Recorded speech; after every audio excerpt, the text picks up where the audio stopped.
As I've previously stated, I am Lucifer Star of White Star Lines, or Lucifer Star Lines, um, and the owner of the Titanic and, well, Lucifer White Star Line Company.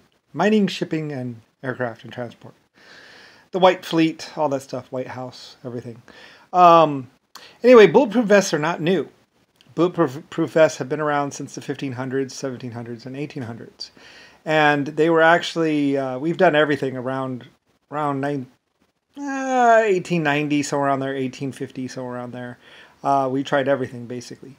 There's not much that'll stop a hardened titanium shell that is sharpened to a point, unfortunately. They just don't seem to stop. We've still been working on that one. Take titanium, harden it into a point. Hardened shells tend to just shatter. Hardened metal shatters when you put a lot of load on it. It has to be, well, titanium or something really hard. Depleted uranium, that stuff. That's why I use it in my A-10 Warthog. Anyway, my plane. I love it. With the titanium bathtub. Anyway, yeah. I did that. It's very expensive, by the way. Oh. Anyway, though, around 1800s, by the way, along with my gun sights, which were $150 to $250 a piece, and I'm talking about 1800 prices, as in gold, silver dollar pieces, basically, or gold pieces, pretty much. They were $1,800 for the sight. It was very expensive, like the same as $5,000 today or something, or $10,000 today. And the bulletproof armor was about, I was going to offer it for $150 because it was just cloth, but apparently the orders were too high. So we jacked up the price to about $2,500 or $1,500 or $3,500. And people were willing to pay $15,000 per bulletproof vest if it actually worked, which it did. Anyway, we used to test them out there in England and Britain and Germany. Germany, actually. I had a secret, by my car dealership or car factory, I had a research facility there. I also had a couple others. Anyway, we tried out all kinds of different things. Ceramic plate. Like I said, most people don't know. It's actually been around since the 1800s and 1700s. Ceramic plate, a bunch of other stuff. Titanium plate, hardened metal plate. You name it, Lucifer Star Lines has done it, pretty much. And we had them back in 17 and 1800s. Although they were very expensive. They're like $3,500 a piece, pretty much. Gold or silver pieces. Something really, really, really, really, really a lot of money, basically. And I couldn't make enough of them, honestly. Everybody wanted them. And they didn't protect their head, and we actually even put a safety thing that says does not protect, with a little thing, does not protect your head.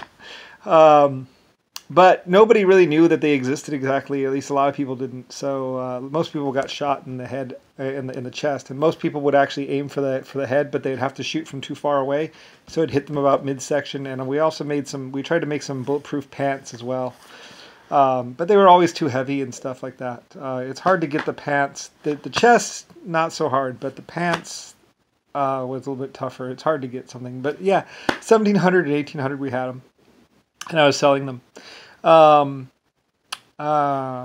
Couldn't make enough of them, like I say. So, anyway. Choking, dying. Anyway, yeah. But that was back then, and this is now. And, well, technically I'm a couple hundred years old by that stake. But yeah, what's it called? Two-Tone Tommy and Jimmy Big Wrench or whatever. They had all kinds of weird names back then.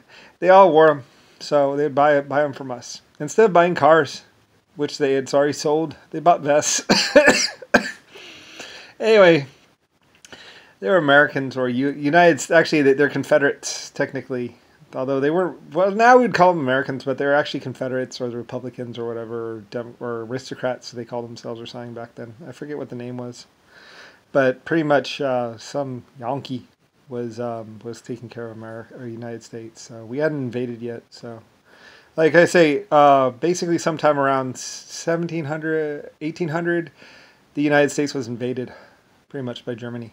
Or 1700, we invaded. Yeah, the black were owning it basically pretty much, and they had taken it over. Like I said, around 1500 or 1700, the blacks tried to take over the whole world, and they tried to rule everyone. They chopped off everyone's hands, whipped everyone, wore bulletproof vests, thought they were really something because no one knew about it, and they could be tougher. So they had all these bulletproof vests, arm-piercing rounds, and everything, and the latest and greatest in armament and guns and tanks, and they learned the hard way. It doesn't really work out like that, so they lost. They're doing it for Papa and the black people. They're black god, black warrior, black whatever. And they weren't really all that particularly powerful or strong. So it's hard to say considering they burned all the evidence and ran away. And ran away to fight again another day, as they say. Anyway, eventually waiting for the day that they will take over once more, as they say. But yeah, they took over around 1800 or so. The black people for Papa and all his crew, as they say. And they made it real clear that it was black versus white back then. So, you know, like I say, the black pimps, black kings, black kingpins, the white black king, whatever. Anyway, it's all for the black people. And they tried to stomp out everything else. Tried to exterminate all white people.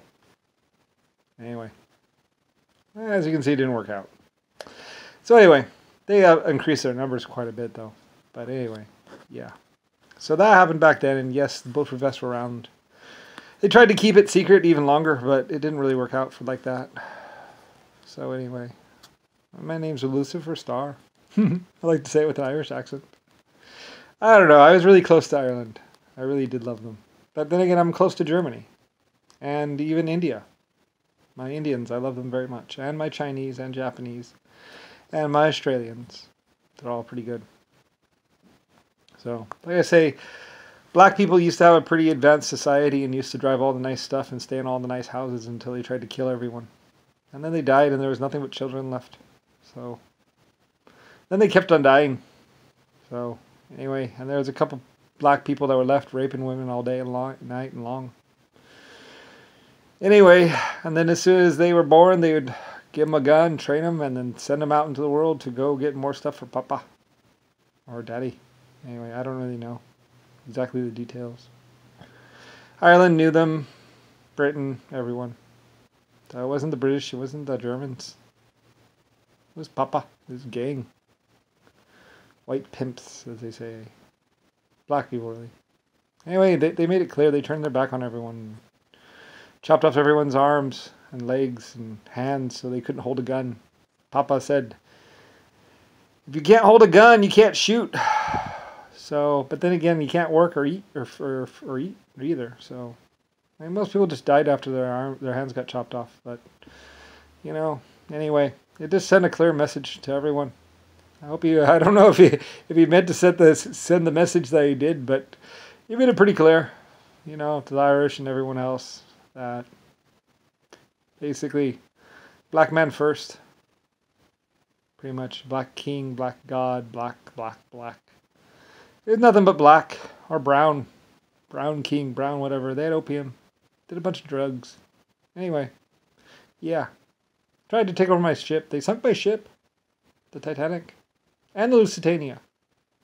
Not very nice of them. Anyway, I love those ships. And they sunk them on purpose just to send a message to me. So, oh well. Message received, as they say. Yeah. So after they chained all the white people down, and all the Irish and all the Mexicans and all the Spanish and Chinese, well, things didn't go so well. Then they tried carpet bombing everyone. That didn't work out either. Yanks and blacks and, like I say, some Filipinos. Anyway. Whatever, Cubans or whatever. Didn't go so well.